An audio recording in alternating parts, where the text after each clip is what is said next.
Sveiki mano bičiuliai, sveiki sugrįžę į mano kanalą.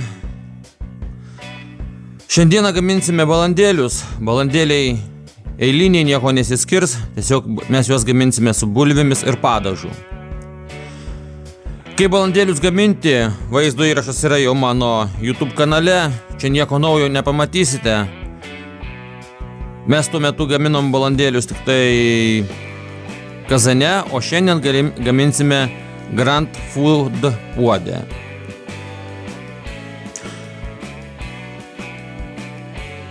Kaip gaminti balandėlius, visi puikiai žinote. Tiesiog parašėme mėsos įdarą, sumaišome su prieskoniais, sumaišome su ryžiais, dedame į kopūsto lapus, suvyniojame, dedame į vandenį ir taip toliau ir panašiai. Apie viską tai aš dar papasakosiu šiek tiek.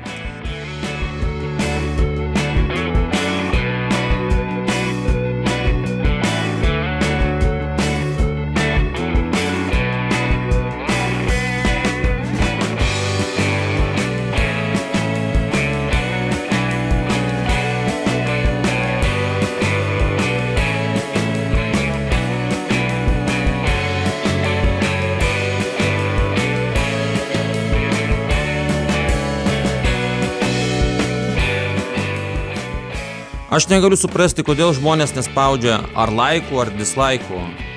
Aš jūsų visų prašau, pabandom surinkti su šituo vaizdo įrašu, kuris gal bus nelabai įdomus, gal jis nėra populiarus, o paimkim ir surinkim 100 laikų.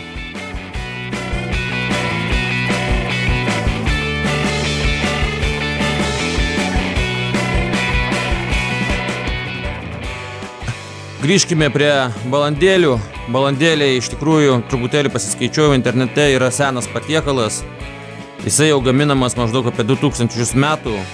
Jie yra populiarūs ne tik Europoje, aplinkinėse šalyse, bet ir Azijoje.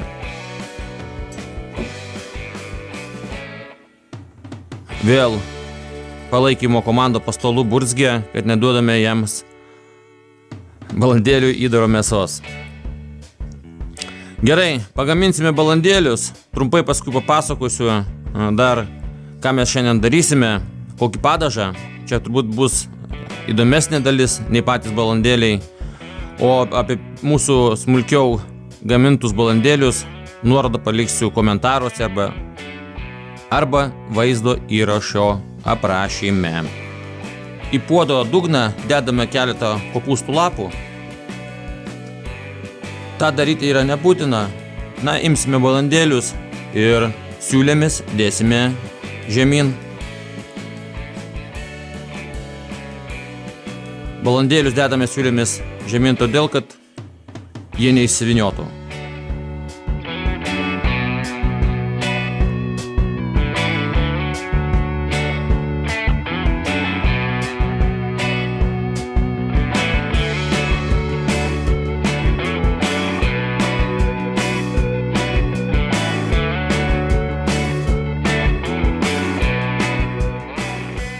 Pilame šiltų vandeniu.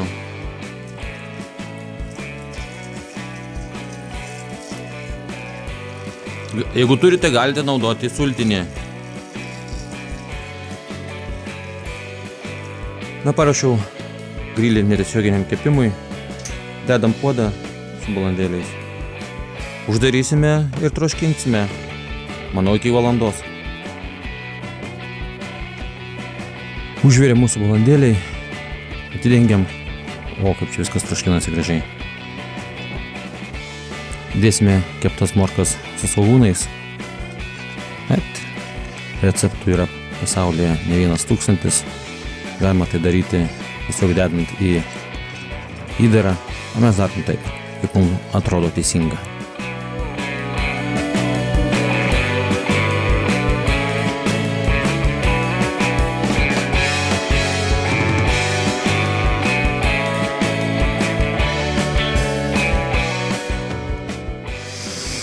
Užkvipo.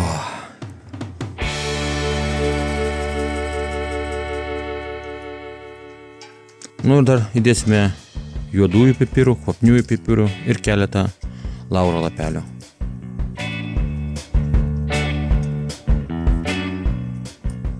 Uždarysime.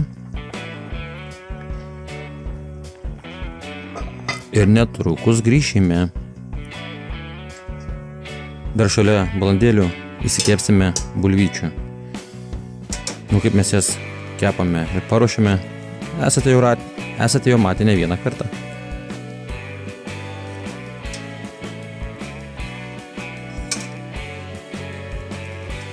Bulvės truputėlį apvirtos su prieskoniais. Manau, kad čia 10 minučių jos bus iškepusios. Neužilgo ir balandėliai bus jau išvirę. Ruošiame padažui ingredientus, smulkinam česnaką.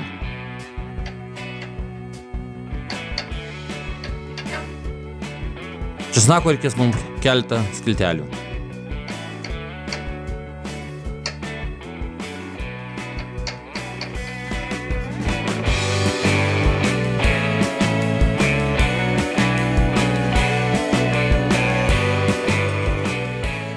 Toliau supjaustysime pievagrybius.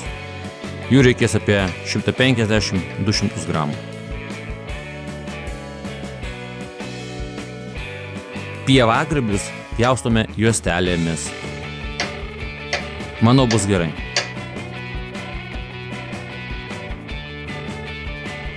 Supjaustėme pievagrybius. Dabar tarkuosime parmezano sūrį. Sūrio negaliu pasakyti, kiek reikėtų dėti. Čia, žinokit, yra kiekvienam asmeniškai, jisai turi labai ryškų skonį.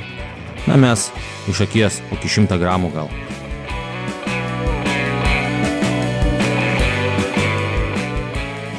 Ir dabar mums reikia paruošti pusę arbatinio šaukštelio čiobrelių. Čiobreliai irgi labai turi ryškų skonį. Nuplėškime lapelius ir juos susmulkinkime.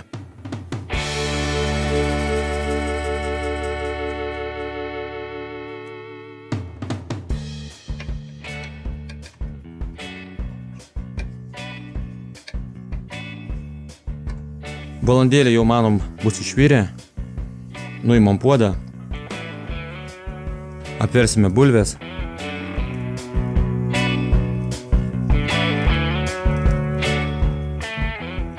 Bulvių daug nekepam, nes kažkaip tai dukra jų nebevalgo.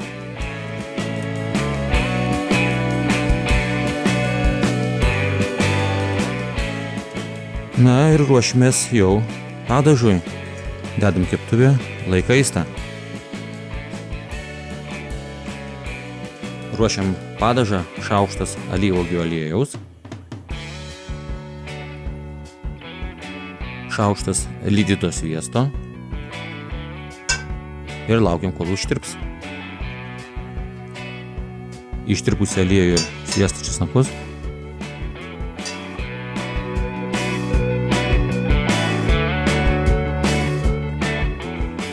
Dedam grybus, tiksliau pievagrybius.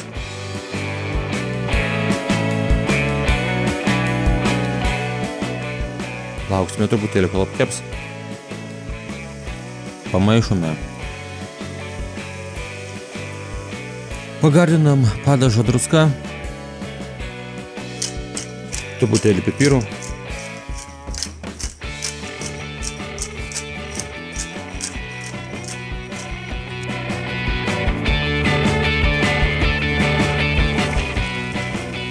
Vėl pamaišome.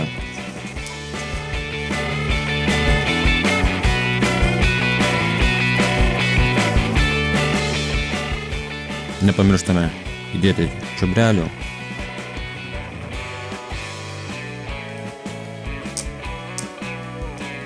Iš Grand Fu puodo su balandėliais paimsime sultinį ir pilame į padažą.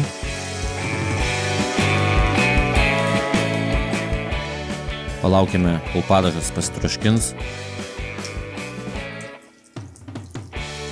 Įpilkime grietinėlę.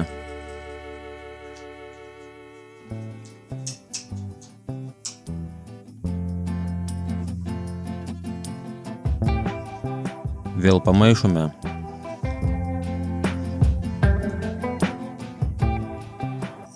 Truputėlį pagardinkim dar pipirais.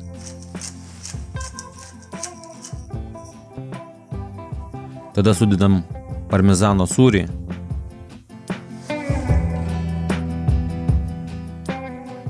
Maišome, kol įsilydys sūris ir eisime ragauti. Susitiksime prie stalo.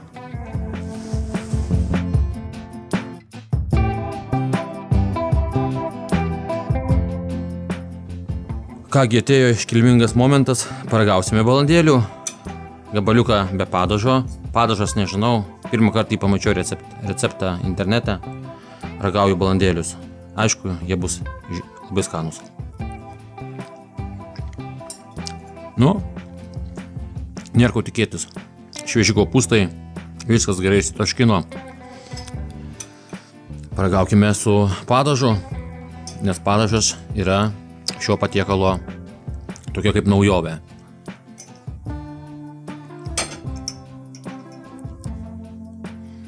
Nu, pripratęs aš ragauti balandėlius su grietinė. Padažas labai čia tinka, bet sakyčiau, jisai tinka labiau gal prie mėsos. Bet tame nieko blogo nematau, gaminkite skaniai. Nepamirškit, dar kartą pakartosiu, laikiukų, dislaikų, komentarų. Na ir laukit naujų vaizdo įrašų. Iki!